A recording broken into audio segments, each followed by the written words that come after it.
A busca por tratamento contra a Covid-19 voltou a provocar polêmicas nesta semana.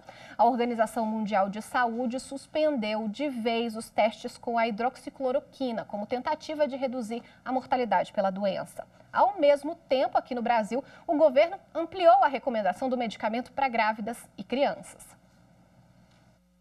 A recomendação do Ministério da Saúde do Brasil veio no mesmo dia em que os Estados Unidos retiraram a autorização de emergência de tratamento com a cloroquina e hidroxicloroquina contra a Covid-19.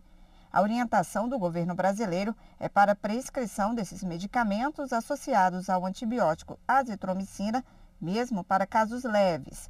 Cientistas de vários lugares do mundo são contra o uso da cloroquina e da hidroxicloroquina e afirmam que os efeitos colaterais dos medicamentos são muito graves. Nessa quinta-feira, a Organização Mundial de Saúde anunciou que ainda examina se a hidroxicloroquina pode servir na prevenção da Covid-19, mas já descartou totalmente o uso do remédio no tratamento de pessoas já infectadas. De acordo com a OMS, o Brasil e qualquer país têm a liberdade para adotar suas próprias orientações de combate à doença. Mas o que se espera é que as medidas tenham embasamento científico. A organização informou estar convencida de que a cloroquina e a hidroxicloroquina não têm eficácia no combate à Covid-19. A OMS testa agora o uso de uma combinação dos medicamentos lopinavir e ritonavir usados no tratamento de pacientes com AIDS. Além disso, 10 pesquisas de vacinas estão em fase de testes com humanos. A expectativa é de que pelo menos uma delas esteja disponível até o fim do ano que vem. E para falar mais sobre o assunto, a gente conversa agora com o advogado especialista em biodireito, Samuel Marçal. Bem-vindo ao Jornal da Justiça, doutor. Obrigado, Evelyn. Um prazer falar com vocês novamente, estou à disposição. Doutor, existe alguma lei ou convenção que prevê a publicação de estudos médicos sobre o uso de medicamentos antes que eles comecem a ser aplicados em pacientes? As publicações científicas, sejam elas no Brasil ou fora do Brasil, todas obedecem uma série de normas.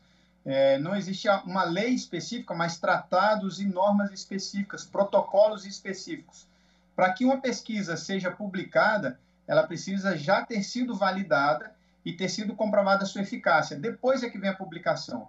Então, a publicação é uma validação dessa autoridade. E, para isso, existem protocolos que vão desde o acompanhamento da OMS, dos órgãos competentes em cada país e da formação específica daqueles pesquisadores.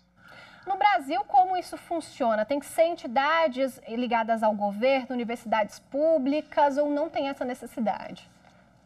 Bom, quando a gente fala de medicamento, quando a gente fala de saúde, a Anvisa ela precisa estar envolvida no processo.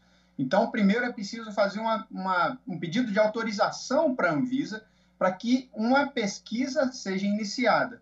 Então, tudo que diz respeito à vida, medicamentos, experimentos com animais, por exemplo, é preciso que a Anvisa autorize. Se não houver uma autorização da Anvisa, todo esse processo é questionado. E quando há algum erro, né? Quando esse tratamento não é eficaz, no tratamento de um paciente, ocorre alguma coisa fora do esperado, por exemplo, a morte, alguém pode ser responsabilizado quando há fase de testes? Ok. Vamos entender como é que funciona a testagem de medicamentos, né? De qualquer tipo de medicamento. Tudo é iniciado com animais, primeiro. Então, todos os testes eles começam em laboratório, depois eles são testados em cobaias, né? E não confundir cobaia com voluntário. O teste que só é feito em ser humano quando esse é voluntariado. Então, todo o processo para chegar em experimentação com seres humanos, ele já passou por toda uma cadeia e quando ele vai ser testado em humanos, ele está fora da zona de risco de provocar morte ou algum dano à vida. Caso isso venha a acontecer, a responsabilidade é total e exclusiva de quem está promovendo o teste e quem autorizou esse teste também. A pessoa que se voluntaria a fazer parte de testes, a gente tem visto isso com vacinas, com o uso de medicamentos, ela também assume o risco ao assinar aquele documento falando que ela topa participar? Então, todo voluntário, ele assina, sim, um documento onde ele declara a sua apresentação como voluntário para que seja usado para pesquisa. ele não está se voluntariando ao risco, ele está se voluntariando à pesquisa. E o biodireito, ele atua, a bioética também atua especificamente nisso. Vamos entender qual é a responsabilidade das partes. E a parte mais vulnerável é o voluntário. Obviamente, quem tem que tomar todas as precauções e cuidados é quem vai aplicar aquele teste. E o voluntário, ele precisa estar dentro de um quadro de sujeitos adequados para aquela pesquisa. Caso aconteça algum prejuízo à vida ou à saúde, a responsabilidade é na medida de cada um, sendo que a maior responsabilidade é sobre quem vai aplicar o teste. E se um médico, por conta própria, acha adequado testar algum medicamento em paciente e ele avisa que quer testar, esse acordo pode ocorrer entre as partes?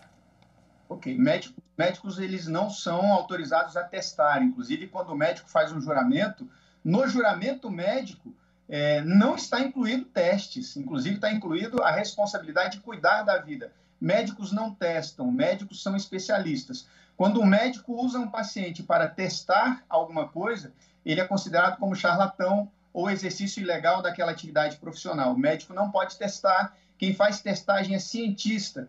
Um médico cientista que quer promover a testagem de algum equipamento ou de algum instrumento ou de algum medicamento, ele necessariamente tem que ser autorizado, ele não pode fazer isso por conta própria.